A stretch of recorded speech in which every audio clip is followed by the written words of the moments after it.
Welcome back to the podcast, Redeemed. We're looking at Elijah. Not Elisha, Elijah. Ja. He was the first. Elisha's the second. Just in case you were wondering. Just for those of you keeping score at home. I don't know why they'd make them so similar. I wondered that myself. You know? Yeah. Two of the most important. Mm-hmm. And they're that close. That's fair. Yep. But also, why was there so many Simons and Peters in the New Testament? I don't know. Or so many Simons, not many Peters, but there's a lot of There's Simons. a lot of Simons. But they were changing names left and right. It was really hard to keep track of for a minute there. Yeah, it is. Imagine being And there. Saul to Paul. You're like, what is my name? What is your guys? name right now? I don't know. Saul to Paul. That's Very just changing similar. Very similar. I don't know. Also fair. Yeah. Yeah. No, all the above. Hey, you know what? God does what God wants. So there you Sure go. he Exactly. does. All right, so we have Elijah. Remember? Called on the drought. Well, now it's time for him to go present himself to the king. And we have kind of a bit of a showdown. I like that. Yeah. And Elijah's fixing to very much prove who's actually in charge.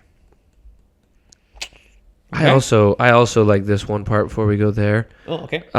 Ahab, just as we stated, the worst ever. Just doesn't recognize God at all, because when he sees Elijah, he says, when he saw Elijah, he said to him, "Is that you troubler of Israel?" Like it was troubler. Elijah's the one that brought on the drought. Yeah. Like, you're the one that made the drought happen. Not how that worked. Yeah. How did that work? You, troubler of Israel. And Elijah's like, I have not made trouble for Israel, but you and your father's family have. You have abandoned the Lord's commands and have followed the Baals. Yep. Or Baals. I don't know how you... I actually don't know. I've heard both pronunciations, Yeah. so you take it for the way it is. Now summon the people all over Israel to meet me on Mount Carmel, and bring the 450 prophets of Baal and the 400 prophets of Asherah, who eat at Jezebel's table. And if you got any other ones, bring them too. Bring what you got. So Ahab sent the word throughout all Israel and assembled the prophets on Mount Carmel. Elijah went before the people and said, "How long will you waver between two opinions? If the Lord is God, follow him." I love that. Mm-hmm. But if Baal is God, follow him. So here's how we're going to do it. Let's play a game. Then Elijah said, I am only one of the Lord's prophets. I am the only one of the Lord's prophets left. Excuse me, I'll get my pronunciation right. But Baal has 450 prophets. Get 2 bulls for us. Let the Baal's prophets choose one for themselves, and let them cut it into pieces and put it on wood, but not, I repeat, not set it on fire. I will prepare the other bull and put it on the wood, but I won't set it on fire. Then, basically, I'll paraphrase, we'll both call on our gods, and we'll see which one gets burned up. The God who answers by fire, he is God. Yeah, he's God. Simple rules. Yeah. So, he, of course, lets the prophets go first. Yeah, you guys. Be the nice guy he is. Yeah. You guys choose which bull. Which bull looks more flammable? Yep. Which one might just combust right here? He says, and then call on your God, but do not light the fire. So they took the bowl given them, and they prepared it. And they called on their God from morning till noon. Yeah. Baal, answer us, they shouted. But there was no response. Of course there's no response. It's a Crazy. fake God. Yeah. You mean the made-up God didn't answer, huh? Insane. But there was no response. No one answered. And they danced around the altar they had made. Now, I like this part better. This is my favorite part. Because as a human, I would have done the same thing. Yeah. I would have. Yeah. You know, Elijah taunts him a little bit. Yeah. Shout louder. Surely he's a god. Perhaps he's in deep thought or busy or traveling. I like that. Maybe he's sleeping and must be awakened. So, and they started what? Shouting louder. They thought he's right. You're like, okay. And they slashed themselves with swords and spears, as was their custom, until their blood flowed. Yeah. Midday passed, and they continued their frantic prophesying until the time for the evening sacrifice. But there was no response, no one answered, and no one paid attention. Love that.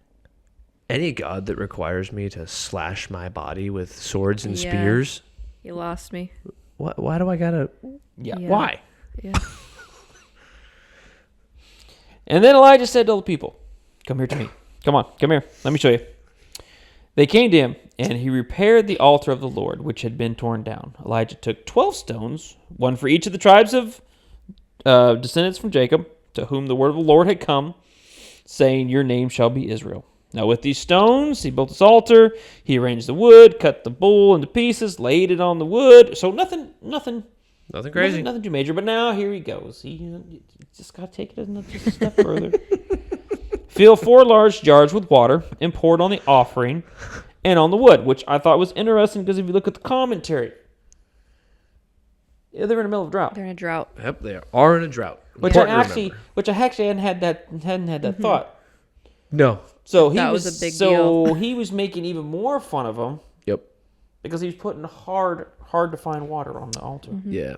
Yeah, in my head, it's like he's just showing, because if you've ever tried to light a fire with wet wood, it's very difficult to do. Oh, very, very, very. Um, And he did 4, not 1, 4. yeah, like that was, because wood can saturate, So much that it don't burn. well, and more water to the wood will matter. Mm-hmm. Some things, you pour water on a rock, now the rock's wet.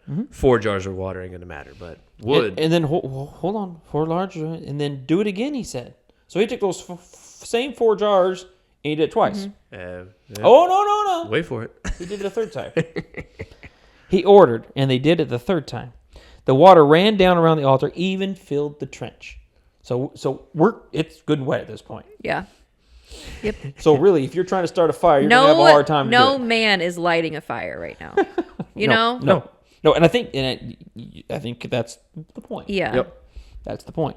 Elijah knows what Only he's God doing. can do this. Yeah.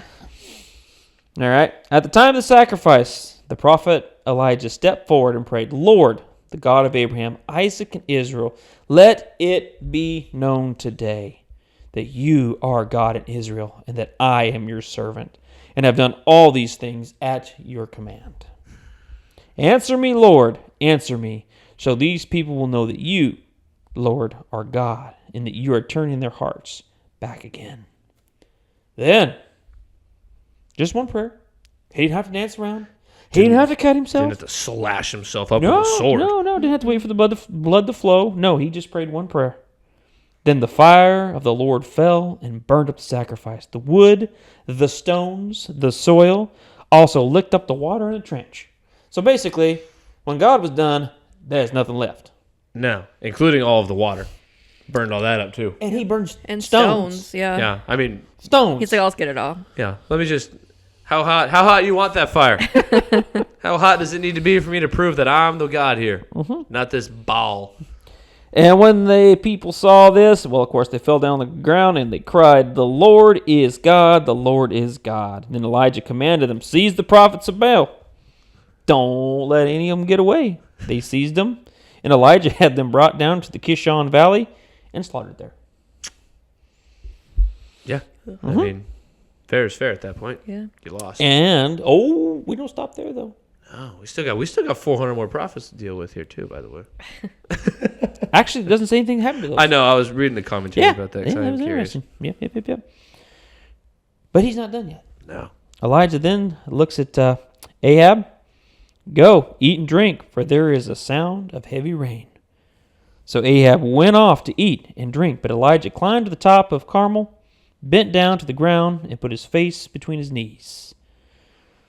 "Go and look toward the sea," he told his servant, and he went up and looked. "There's nothing there," he said. 7 times Elijah said, "Go back." The 7th time, the servant reported, "A cloud as small as a man's hand is rising from the sea." So Elijah said, "Go tell Ahab, hitch up your chariot and go before the rain stops you." Meanwhile, the sky grew black with clouds, a wind rose, and a heavy rain started falling. And Ahab rode off to Jezreel. Now the power of the Lord. I love this part. This is kind of like the cherry on top. You know what I'm saying? Yep. It just makes the story just perfect. I wanted to. Yeah. The power of the Lord came upon Elijah, and he tucked his cloak into his belt. I can just kind of picture it. He's tucking it. Yeah. And he ran ahead of Ahab all the way to Jezreel. Ahab in a chariot, by the way. Yeah, I mean, that's where I was going. I'm It's like, just don't forget saying. what was Ahab in? He was in a freaking chariot with a Uh-huh. horse. I want to see. And I would say he had a pretty good like head start He did. too, because he also was like sending his servant 7 times. Like Yeah. it's really fast. He got a speed Elijah's boost. back there chucking his cloak in his belt, doing some stretches. Yeah. You keep going, I'll catch up. And he didn't even have a good pair of tennis shoes. No. He did that in sandals. Yeah, I mean that. I want to see. How old? I want was to he? see a lot of things. Obviously from the VHSs, but Ahab's face because that means Elijah passed the chariot, Absolutely. right? So he went going by, and it's just like the movies, right? The guy turns, looking for Elijah's horse or whatever he's on, and he just keeps going. Yeah. And then not only that, he stayed ahead of him. And you know, he had to be like that. What was that? Yeah, who was that? Yeah. Ahab's probably back there whipping that horse. You kidding me? Yeah, and then it said then he stayed ahead of Ahab all the way to The Jezreel. whole way. So I wonder if Ahab could kind of see him. You know what I'm saying? That Buddy, would you just know be that. more- You know that horse took Yeah. a beating too. That poor horse. Like, you're getting outran by that guy. You're a horse. Might have had 2 horses, honestly. Some chariots did. I don't know what Maybe. kind of chariot he had. Anyways, God is amazing, and he does things his way when he's ready to do them. such a great story. Oh, it is. The way that he set it up, the way that Elijah taunts him, it's just phenomenal. And in the end, you have the power of God that just sends down this fire that just consumes everything. So when you're done, there's no question. None. None. There was no possible way Elijah could have done that without No. God. And that was the point. Right. Yeah, that's why they had to douse everything. Yeah. It's not like he had some secret something inside the altar to set it on fire. No. No, there was no possible way other than God was there that day. And he was the man of God. Mm-hmm. Great story. Fantastic story. And I just love it as you look through these stories or these narratives. I like actually to use that word better. To see God move in different ways. He doesn't lack creativity. Nope. Nope, he sure Does doesn't. not. He's not. No, he does not. So if this story just doesn't show you a little bit about the power of God, I think we're missing something. Just remember that you really do serve an all-powerful God. So much so that pagan kings recognized this God. Mm-hmm. Yeah. Yeah, it's just an amazing story. Thanks for joining us. We'll see you next time.